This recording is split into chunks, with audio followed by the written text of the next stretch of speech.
Number one, we're affected by philosophy. First major of the 5 major pieces. Number 2 is attitude. We're affected by how we feel. First, we're affected by what we know and the decisions we make. Second, we're affected by attitude, how we feel. And I gave that quick list. Let me give it to you. It's how you feel about the past. You've got to have a good attitude about the past. Use it as a school, not a club. Don't beat yourself to death with your past. Faults, failures, losses. Let the past be a school. Harsh school maybe. What else is new? Let the past be a school master to teach you. Not to threaten you, but to teach you. Okay. Next, it's how you feel about the future. Set your goals. We'll talk a little bit about that before we finish today. Goal setting. The promise of the future is an awesome force to affect your life every day. Without a future well designed, we take hesitant steps. And all you have to have is hesitant steps for 6 years. You'll be timid, driven into a corner, not boldly willing to go and take your portion, take your share. Okay? Next, it's how you feel about everybody else. Got to have a good attitude about everybody else, because it takes everybody else to make a market. One person doesn't make a family. One person doesn't make a business. One person doesn't make a corporation. One person doesn't make a community. One person doesn't make a nation. It takes all of us to make a dynamic economy, a nation second to none. It takes all of us to make the churches, make the economy run. It takes all of us to make the possibilities. All the gifts that have flowed in here the last 200 years, unprecedented in 6,500 years of recorded history. There's been nothing like it. The ethnic streams that have flowed in here brought their gifts, brought their talent, brought their skills, brought their inventions, brought their work ethic. All of it mixed together is called America. Been nothing like it in 6,500 years. And to miss the value of it by some, warped attitude about it, I'm telling you, you've missed it all. And if you have an appreciation for it all, you'll draw from it. And if you draw from all the gifts that have been blended together here for 200 years now for your value and benefit, think of what you can do for your days, for your business, for your conversation, for your equities. You can transform it to an incredible degree. And here's the last one. It's how you feel about yourself. Understanding self-worth is the beginning of progress. Self-worth should be easy. If one of us can do it, all of us can do it. If anybody can think it, we all can think it. I can read, you can read. I can understand, you can understand. From where I came from, the few simple things I did and tried revolutionized my life in 5 years. There isn't anybody here that can't do it. Change from pennies to fortune. Change from nothing to something. Change from broke to rich. Anybody in this room can do it. If any of us can do it, we all can do it. That's the kind of value you should place on yourself. If Jim Rohn can understand it, I can understand it. If he can read, I can read. If he can find it, I can find it. If he can change, I can change. If he can get it done, I can get it done. That's the attitude about yourself. So valuable. Okay? Now, in transforming our lives, we don't start with attitude. We don't start with the inspiration here. We start with education. Somebody says, well, I expected you just come get motivated today. Well, that probably won't do it. Somebody says, by now we should be standing on the chairs, waving a flag, singing the old gray mare, get going here.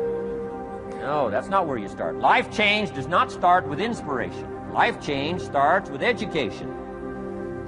You've got to be educated to the point of where you might have messed up. My teacher put it in blunt, simple language. He only went to the 9th grade in school, so he put it in simple language I could understand. He said, Mr. Rohn, after 6 years living in America, healthy American male, 25 years old, been working 6 years, 1 year of college, pennies in your pocket, nothing in the bank, behind on your promises. Shoaff said, I just got one simple explanation for that. You've messed up. Now, I could understand that kind of language. Substitute a Hershey bar for an apple means you've messed up. Should walk around the block, could walk around the block, won't walk around the block. You have messed up. And all you got to go is right down through the list. Don't need some teacher to come by and tell you. Be your own best teacher, saying, hey, let me make a list of some places I've messed up. Because if I let this down, that probably affects the rest. And the answer is, that's true.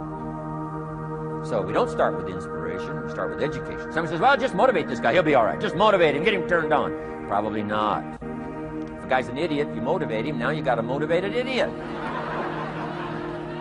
No, he won't be all right.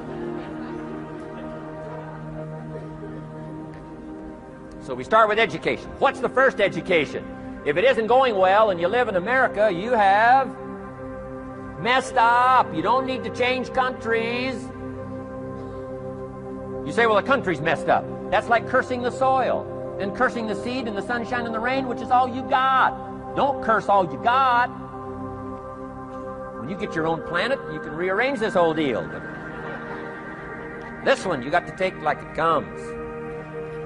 So number 2 was attitude. Here was number 3, activity. This is the work part, the labor part.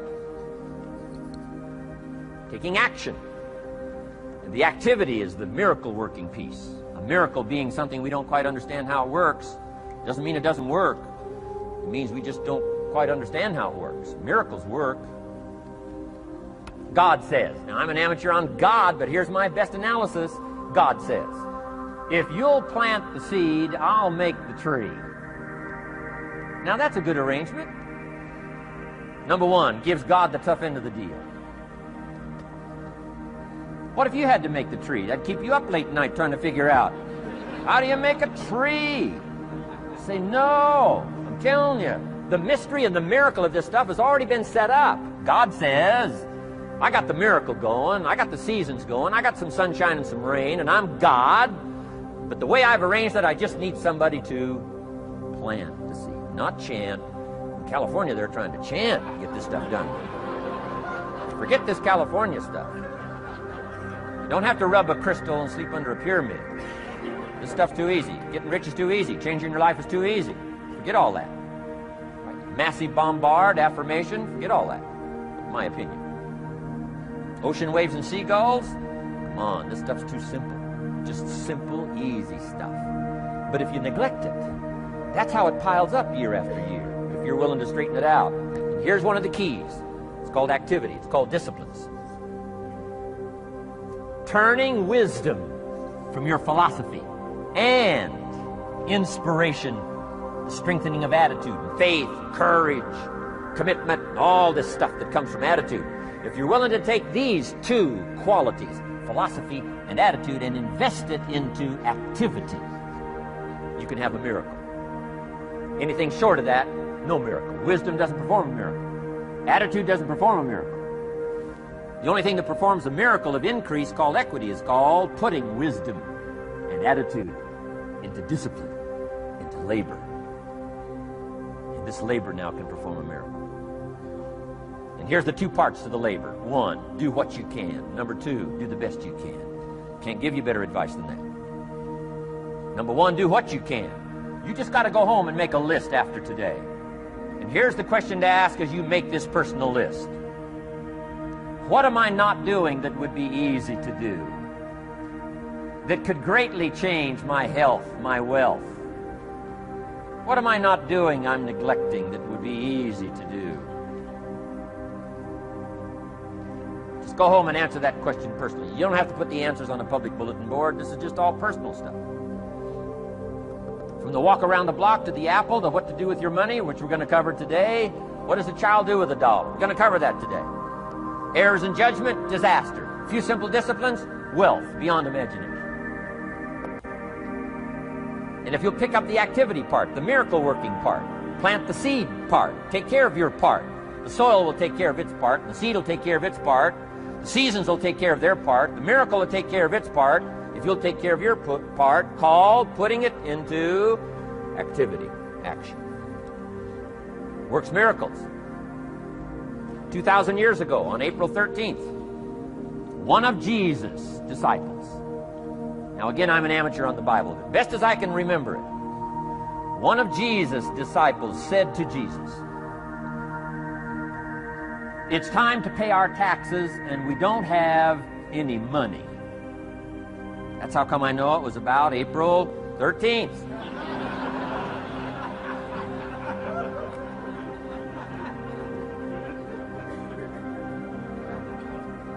To this statement by his disciple, Jesus said, best as I can read the record, Jesus said, "No problem. Now, why could he say no problem? Well, word has it, he was a miracle worker. Word has it, if you're a good student of history, word has it, he was a miracle worker. If you handed a problem to a miracle worker, what would he be inclined to say? No problem. You got to hang out with folks like that. I belong to a small group like that. We do business around the world. You hand these guys a problem, they say no problem. What? How many books would they read to solve it? Many as it takes. How early would they get up? Early as it takes. How much information would they get? Much as they needed. So it's what? No problem. You got to hang out with folks like that. Jesus said this will be no problem, the tax thing. He said to his disciple, it's simple. Go fishing. Wow.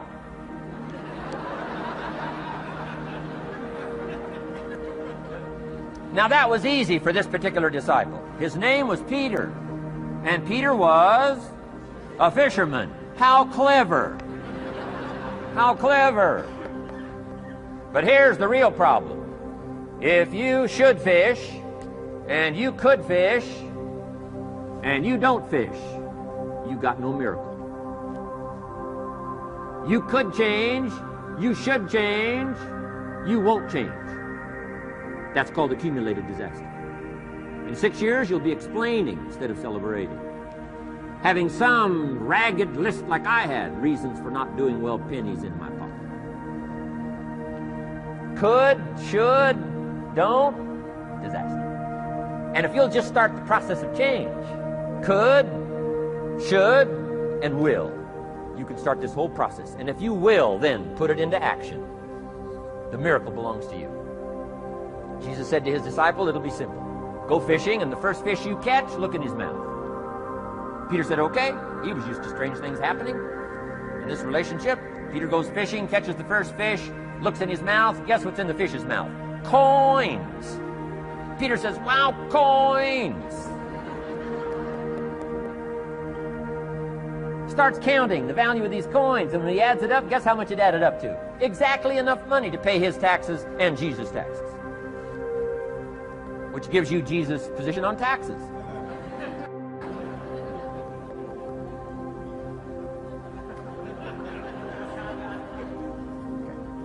Now we call that what?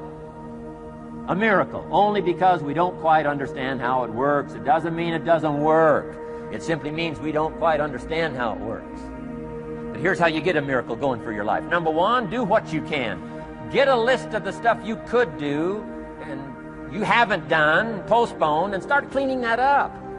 You can't start at a better place for personal change. That'll affect your bank account, affect your future, affect your income, affect everything. You can't start a better life change process than cleaning up what you should be doing. The man says, well, my mother lives down in Florida.